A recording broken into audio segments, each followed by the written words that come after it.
Como Moisés matou o egípcio? Por que ele fez isso? Vejamos o que o Midrash nos fala a respeito.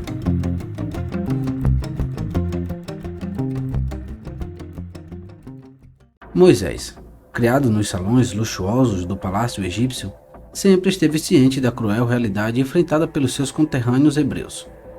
Entretanto, seu choque com a brutalidade atingiu o ápice naquele fatídico dia, quando testemunhou um egípcio maltratando um hebreu.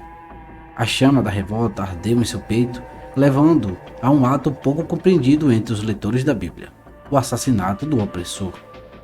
O que levou a esse ponto extremo? Por que e com que Moisés matou o egípcio? Como esse evento moldou o destino de Moisés e de toda uma nação?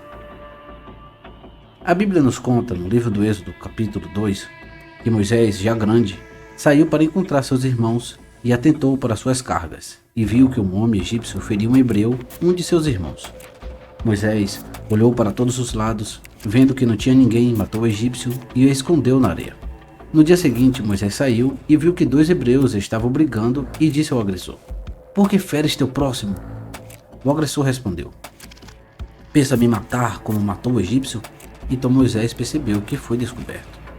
Moisés, sabendo que o faraó queria matá-lo, fugiu e foi habitar em Midian. Bem, na Torá escrita, é isso que o livro do Êxodo nos conta. Porém, no livro Shemot Rabbah, nos dá detalhes desse acontecimento.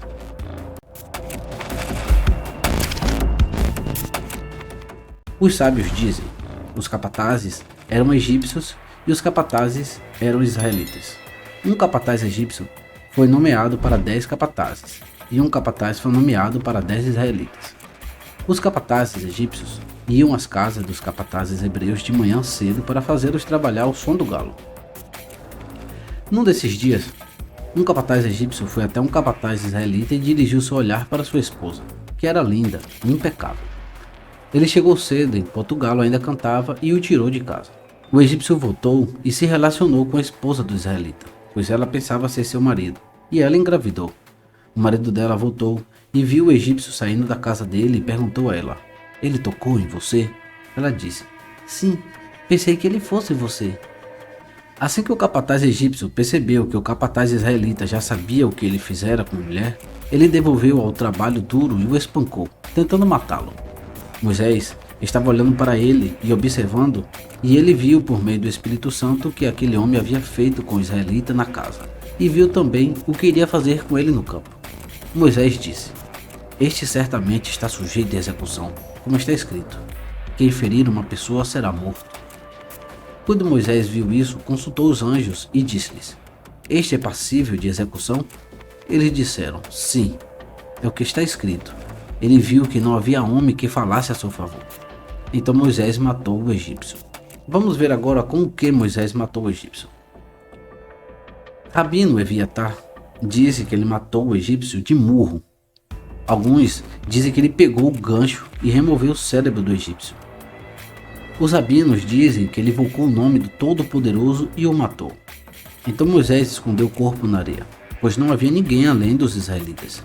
Ele o escondeu diante de Israel, que era comparada com a areia. Ele lhes disse: "Vocês foram comparados à areia.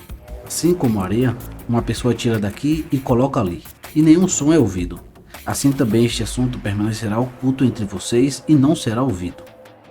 E definitivamente, o assunto foi ouvido apenas por meio dos hebreus. Bem, esse é o Midrash que explica, que tenta preencher a lacuna que está na Torá escrita, por que Moisés matou o egípcio. Qual foi o motivo?